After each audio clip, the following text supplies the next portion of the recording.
അല്ലാഹുവിന്റെ ഖുർആൻ പറയുന്നു വതവാസൗ ബിൽ ഹഖ് വതവാസൗ ബിസ്സബ്ർ ഇല്ലല്ലദീന ആമനൂ വഅമിലുസ് സാലിഹാത്ത് വതവാസൗ ബിൽ ഹഖ് വതവാസൗ ബിസ്സബ്ർ ക്ഷമ കൊണ്ടും സത്യം കൊണ്ടും പരസ്പരം ഉപദേശിക്കണം. ക്ഷമയും സത്യവും മുറുകെ പിടിക്കണം. ക്ഷമയില്ലാതെ രക്ഷപ്പെടാൻ പറ്റൂലല്ലോ. സത്യത്തെ മുറുകെ പിടിക്കാതെ രക്ഷപ്പെടാൻ പറ്റൂലല്ലോ. എന്റെ പ്രിയപ്പെട്ട സഹോദരങ്ങളെ, കാപട്യമില്ലാത്ത കച്ചവടം നടത്തണം കേട്ടോ. കാപട്യമില്ലാതെ കച്ചവടം നടത്തണം കേട്ടോ. പടച്ചവനെ പേടിച്ചുകൊണ്ട് നീ മാർഗം അന്വേഷിക്കണം കേട്ടോ. അല്ലാഹുവിനെ ഓർത്തുകൊണ്ട് നമ്മൾ ജീവിക്കണം കേട്ടോ. വലൗകാന മുറ, എത്ര കൈപ്പേറിയതായിരുന്നാലും സത്യമാണ് വിജയിക്കുന്നത്. സത്യപ്രസ്ഥാനത്തിനാണ് പ്രകാശമുള്ളത്. ആദ്യം വിജയമുള്ളത് സത്യത്തിനാ. എവിടെയും പ്രകാശമുള്ളത് സത്യത്തിനാ. എവിടെയും പ്രഭാകിരണങ്ങൾ കൊണ്ട് ഈ പ്രഭാവം വല്ലാത്ത പ്രതിസന്ധി, വലിയ പ്രതിസന്ധിയായിരുന്നാലും പ്രകാശമുണ്ടാകുന്നത് സത്യത്തിന്റെ ഭാഗത്ത് നിന്നാ. അതെത്ര കൈപ്പേറിയതായിരുന്നാലും അതെത്ര കടുപ്പമുള്ളതായിരുന്നാലും എന്തെല്ലാം ക്ഷമിക്കേണ്ടി വന്നാലും സത്യം മുറുകെ പിടിക്കാതെ രക്ഷയില്ല. ക്ഷമ കൈക്കൊള്ളാതെ രക്ഷയില്ല. ക്ഷമയില്ലാതെ രക്ഷപ്പെടാൻ പറ്റുമോ? അല്ലാഹു ആരോടെങ്കിലും ഒപ്പമാണെന്ന് ഖുർആനിൽ പറഞ്ഞിട്ടുണ്ടെങ്കിൽ നമുക്കെല്ലാം മനപ്പാടമുള്ള ആയത്താ. ഇന്നല്ലാഹ മഅസ്സാബിരീൻ, ഇന്നല്ലാഹ മഅസ്സാബിരീൻ, ഇന്നല്ലാഹ മഅസ്സാബിരീൻ. ഒരു ചെറിയ പ്രതിസന്ധി വരുമ്പോ, ഒരു ചെറിയ രോഗം വരുമ്പോ, ഒരു ചെറിയ കടം അല്ലാഹു നൽകി പരീക്ഷിക്കുമ്പോ, ഒരു ചെറിയ എന്തെങ്കിലും വിഷയങ്ങൾ നമ്മുടെ മുന്നിൽ വെക്കുമ്പോ നമ്മൾ ക്ഷമ വിട്ടുപോകാൻ പാടില്ല. നമ്മൾ അലമുറയിട്ട് കരയാൻ പാടില്ല. നമ്മൾ അവിവേകം കാണിക്കാൻ പാടില്ല. ഇന്നെന്തെല്ലാം വിഷയത്തിന് വേണ്ടിയാ ജീവിതം കൊടുക്കുന്നത്. ഇന്ന് ഞാൻ പത്രത്തിൽ വായിച്ചു, ഇന്നത്തെ പത്രത്തിലാ ഉള്ളത്, താൻ വളർത്തിയ വളർത്തുനായുണ്ടല്ലോ, ആ വളർത്തുനായക്ക് പേ പിടിച്ചു. ആ പേ പിടിച്ച നായ അയലത്തുള്ള ഒരാളിനെ കടിച്ചു, പല മരങ്ങളെയും കടിച്ചു. ആ നായക്ക് പേ പിടിച്ചു പലരെയും കടിച്ചതിന്റെ പേരില് മനം നൊന്തുകൊണ്ട് വീട്ടമ്മ ആത്മഹത്യ ചെയ്തെങ്കില് എന്റെ പ്രിയപ്പെട്ട സഹോദരാവും ഓർത്തു നോക്ക്. കാലം എവിടെയെത്തി? സമകാലിക അന്തരീക്ഷം എവിടെയെത്തി?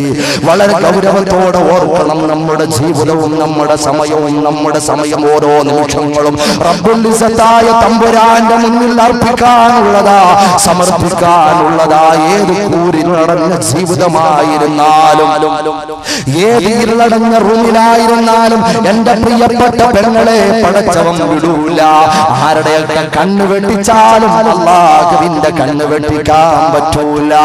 ആരെയൊക്കെ മറച്ചു പിടിച്ചാലും അല്ലാഹുവിന്റെ കണ്ണ് വെട്ടിക്കാൻ പറ്റുമോ? കണ്ണിന്റെ കട്ടുനോട്ടവും ഹൃദയത്തിൽ ഒളിപ്പിച്ചു വെച്ചിട്ടുള്ള വിഷയങ്ങളും വളരെ സൂക്ഷ്മമായി അറിയുന്നവനാ നമ്മുടെ റബ്ബ്. ആ റബ്ബിനെ കണ്ണ് വെട്ടിക്കാൻ പറ്റുമോ? എന്തെല്ലാം ആഭാസങ്ങളായി നടത്തിക്കൂട്ടുന്നത്, എന്തെല്ലാം പരിഷ്കാരങ്ങളായി സമുദായം പേറി നടക്കുന്നത്. പടിഞ്ഞാറ് എന്തെങ്കിലും കാണിച്ചാൽ ആദ്യമായി ഏറ്റെടുക്കുന്നത് എന്റെ പ്രിയപ്പെട്ട പെങ്ങളെങ്കില് ഇന്ന് ഞാൻ പറയാതിരിക്കാൻ നിർവാഹമില്ല. ഒരുപാട് പരദാധാരികളായ പ്രിയപ്പെട്ട പെങ്ങന്മാരെന്റെ സമീപത്തുണ്ടെന്ന് ഞാൻ മനസ്സിലാക്കുകയാ. ഉമ്മമാരുണ്ടെന്ന് ഞാൻ മനസ്സിലാക്കുകയാ. ഒന്ന് ഗൗരവത്തോടെ ഓർക്കാൻ വേണ്ടി പറയുകയാ. നിങ്ങൾ അല്ലാഹുവിനെ ഭയന്നിട്ടാ പർദ്ദയിടുന്നെങ്കില്, നിങ്ങൾ ഖബറിൽ രക്ഷപ്പെടാൻ വേണ്ടിയാ പർദ്ദയിടുന്നെങ്കില്, നിങ്ങൾ അല്ലാഹുവിന്റെ റസൂലിന്റെ മുത്തുമോളെ ഫാത്തിമ റളിയല്ലാഹു അൻഹാ, അവിടുത്തെ പത്നിമാരായ ആയിഷ തുഹ്റ, ഖദീജത്തുൽ കുബ്ര, ആ മഹതിമാരുടെ ചാരത്ത് ഓരത്ത് അവരുടെ പരിശുദ്ധ തീരത്തണയാനാ നിങ്ങൾ ശരിക്കും പർദ്ദയിടുന്നെങ്കിൽ നിങ്ങളുടെ പർദ്ദ നിങ്ങളൊന്ന് അരിച്ചു പറക്കുവോ, നിങ്ങളൊന്ന് സൂക്ഷ്മമായി നോക്കുവോ. നിങ്ങളുടെ സ്ട്രക്ചർ, നിങ്ങളുടെ ബോഡി അത് ഫിറ്റായി കടന്ന് മറ്റുള്ളവർക്ക് നിങ്ങളുടെ ശരീരത്തിന്റെ മാംസളമായ ഭാഗങ്ങൾ അളന്നെടുക്കാൻ പറ്റുന്ന നിലക്കുള്ള പർദ്ദയാണോ? പൊന്നു പെങ്ങളെ, ആ പർദ്ദ കൊണ്ട് അർത്ഥമില്ല. ഞാൻ തുറന്നു പറയുകയാ, പർദ്ദയിട്ടിരുന്ന പെണ്ണുങ്ങൾ ഉണ്ടായിരുന്നു. എല്ലാവരുമല്ല, എല്ലാവരെയും ചേർത്ത് ഞാൻ പറയുകയില്ല. പർദ്ദയിടാൻ പെണ്ണുങ്ങൾ അൽഹംദുലില്ലാഹ് ഞാൻ മനസ്സിലാക്കുന്നത് ഈ കണ്ണൂരിൽ കൂടുതലും പെണ്ണുങ്ങൾ പർദ്ദയിടുന്ന സ്ത്രീകളാ, പർദ്ദയിടുന്ന സഹോദരിമാരാ, മുഖം മറച്ചു നടക്കുന്ന സഹോദരിമാരാ, അല്ലാഹുവിനെ ഭയക്കുന്ന സഹോദരിമാരാ. അവരുടെ സൗന്ദര്യവും അവരുടെ എല്ലാം അവരവകാശപ്പെട്ട ഭർത്താക്കന്മാരുടെ മുന്നിലല്ലാതെ ഒരാളിന്റെ മുന്നിലും അവരഴിഞ്ഞാടാത്ത ചെറുപ്പക്കാരികളാ, പെണ്ണുങ്ങളാ, ഉമ്മമാരാ, സഹോദരിമാരാ ഒക്കെ. പക്ഷേ ഒന്ന് ചെറുത്ത് വായിച്ചോ പെങ്ങളെ, നിന്റെ പർദ്ദ നല്ല പർദ്ദ നിന്റെ ശരീരം മറന്നു കിടക്കുന്ന നിലക്ക് നിനക്ക് കടയിൽ നിന്ന് വാങ്ങിക്കാൻ കിട്ടുമെങ്കിൽ പർദ്ദ ഹൗസിൽ നിന്ന് വാങ്ങിക്കൊണ്ടുപോയി നീ എന്തിനാ പൊന്നുമോളെ അത് ചെത്തിയൊരുക്കുന്നത്? എന്തിനാ പെങ്ങളെ അത് ടൈറ്റാക്കുന്നത്? എന്തിനാ പെങ്ങളെ നിന്റെ അരയുടെ ഭാഗം കണ്ടു ചെയ്യുന്നത്? എന്തിനാ പെങ്ങളെ നിന്റെ മാറം നടിപ്പിച്ചു വെക്കുന്നത്? എന്തിനാ പെങ്ങളെ നീ ഇങ്ങനെ ചാഞ്ഞും ചെരിഞ്ഞും നടക്കുന്നത്? നിന്റെ പർദ്ദ കൊണ്ട് നാളെ രക്ഷപ്പെടണോ? നിന്റെ ശരീരം കൊണ്ട് നാളെ രക്ഷപ്പെടണോ? എന്റെ പ്രിയപ്പെട്ട ഉമ്മമാര്, എന്റെ പ്രിയപ്പെട്ട ഉമ്മമാര്, നമ്മുടെ കാര്യം മാത്രം ശ്രദ്ധിച്ചാൽ പോരാ, നിങ്ങളുടെ മക്കളുടെ കാര്യം ഗൗരവത്തിലെടുക്കണം. അല്ലാഹുവിന്റെ ഖുർആൻ പറയുകയാ, ഞാൻ ഗൗരവത്തോട് പറയട്ടെ, ഖു അൻഫുസകും വഅഹ്ലീകും നാറാ വഖൂദുഹാ അന്നാസ് വൽ ഹിജാറ. അല്ലാഹുവിന്റെ ഖുർആൻ ആ സംശയത്തിന് ലവലേശം അവകാശമില്ലാതെ അതുല്യമായ അമേയമായ അമൂല്യമായ ഗ്രന്ഥത്തിന്റെ പ്രഖ്യാപനമാ.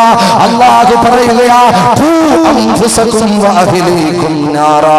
നിങ്ങളുടെ ശരീരത്തെ നിങ്ങൾ കാത്തുകൊള്ളണേ, നിങ്ങളുടെ കുടുംബത്തിന്റെ ശരീരം നിങ്ങൾ കാത്തുകൊള്ളണേ, നിങ്ങളുടെ മക്കളുടെ കാര്യം നിങ്ങൾ ഗൗരവത്തിലെടുക്കണേ, നിങ്ങളുടെ സന്താനങ്ങളെ പരിപാലിക്കുന്ന കാര്യം നിങ്ങൾ ഗൗരവത്തിലെടുക്കണേ. കൂട്ടരെയെന്ന് ഉടമസ്ഥനായ യജമാനനായ ജലാലായ അല്ലാഹുവിന്റെ ഓർഡറാ. കാരണം എന്താണെന്നറിയുമോ? ഭീകരമായ നരകമുണ്ടല്ലോ, ഭീഭത്സമായ നരകമുണ്ടല്ലോ, കത്തിക്കാളുന്ന നരകമുണ്ടല്ലോ. ആ നരകത്തിന്റെ ചൂട് വർണ്ണിക്കാൻ പറ്റില്ലല്ലോ. ആ നരകത്തിലേക്ക് വന്നു വീണ ഒരു കല്ല്, ആ കല്ല് സഞ്ചരിച്ച ദൂരം എത്രയാണെന്നറിയുമോ? ഹബീബായ നബി മുഹമ്മദ് മുസ്തഫ സല്ലല്ലാഹു അലൈഹി വസല്ലമ തങ്ങള് സഹാബത്തിന്റെ ഇടയിൽ ഇരിക്കുമ്പോ ഒരു വലിയ ശബ്ദം കേട്ടു.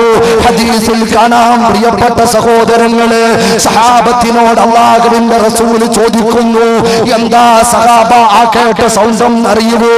തങ്ങൾക്കറിയില്ല, അല്ലാഹു റസൂലുഹു അഅലം. അല്ലാഹുക്കറിയാം, റസൂലുള്ളാഹിക്കറിയാം. യാ നബിയേ, ഞങ്ങൾക്കറിയില്ല യാ റസൂലല്ലാഹ്. ഉടൻ തന്നെ മുത്തുനബി പറഞ്ഞത് എന്താണെന്നറിയുമോ? 70 വർഷത്തിനു മുമ്പ് ഒരു കല്ല്, ആ കല്ല് നരകത്തിന്റെ മുകളിൽ നിന്നും എടുത്തിട്ടിട്ടുണ്ട്. 70 വർഷം ആ കല്ല് സഞ്ചരിച്ചപ്പോൾ ആ നരകത്തിന്റെ അടിവാരത്തിലേക്ക് വന്നിട്ടുണ്ട്. ആ നരകത്തിന്റെ അടിയിൽ പതിച്ചിട്ടുണ്ട്. ആ കല്ല് വീണ ശബ്ദമാണെങ്കിൽ എന്റെ പ്രിയപ്പെട്ടവരെ, ഈ പരിസരത്തുള്ള ഏറ്റവും ആഴമേറിയ കിണറുണ്ടല്ലോ, ആ കിണറിലേക്ക് നിങ്ങൾ ഒരു കല്ലിടൂ. ആ കല്ല് വീഴുന്ന ശബ്ദം തുച്ഛമായ സെക്കൻഡുകൾക്കുള്ളിൽ അതിന്റെ ഓണം തട്ടുന്ന ശബ്ദം, അതിന്റെ കല്ല് ചെന്നടിയിൽ വീഴുന്ന സൗണ്ട് നമ്മുടെ ശ്രവണപുടങ്ങൾക്ക് കേൾക്കാൻ പറ്റുന്നെങ്കിൽ ഒരു മിനിറ്റ് അല്ല, ഒരു മണിക്കൂറല്ല, ഒരു ദിവസമല്ല, ഒരാഴ്ചയല്ല, ഒരു വർഷമല്ല, 70 വർഷം സഞ്ചരിച്ചിട്ടാ ആ കല്ല് നരകത്തിന്റെ അടിയിലെത്തിപ്പെടുന്നതെങ്കിൽ ചിന്തിച്ചാൽ രക്ഷയുണ്ടോ? ചിന്തിച്ചാൽ വല്ല അന്തവുമുണ്ടോ? എത്ര കോടാനുകോടികൾക്കുള്ള സങ്കേതമായിരിക്കും. റബ്ബ് നമ്മെ കാക്കുമാറാകട്ടെ. ആ നരകത്തെ പേടിച്ചിട്ടാ നിങ്ങൾ വസ്ത്രധാരണം നടത്തുന്നതെങ്കിൽ അങ്ങനെയുള്ള മാംസം നിങ്ങളുടെ ശരീരത്തിന്റെ വടിവുകള് മറ്റൊരാൾ കന്യപുരുഷന് കണ്ടാസ്വദിക്കാൻ പറ്റുന്ന നിലക്ക് ഒരിക്കലും ചെത്തിയൊരിക്കല്ല പെങ്ങള്.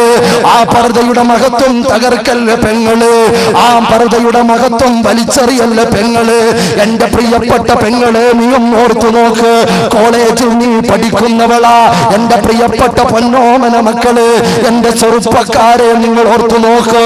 സ്കൂളിൽ കഥാ പോകുന്ന സമയം വലിയ തിരക്കാ, പൂവാല ശല്യം കൊണ്ട് ഒരുപാട് ഡസൻ കണക്കിന് പോലീസുകാർ കോളേജിന്റെ മുന്നിൽ അണിനിരക്കുകയാ, സ്കൂളിന്റെ ഫ്രണ്ടിൽ അണിനിരക്കുകയാ. എന്താണ് കാരണമെന്നറിയുമോ? സമരമൊന്നുമില്ല, സ്ട്രൈക്കൊന്നുമില്ല, പൂവാലന്മാരെ കൊണ്ട് സഹിക്കാൻ പറ്റുന്നില്ല.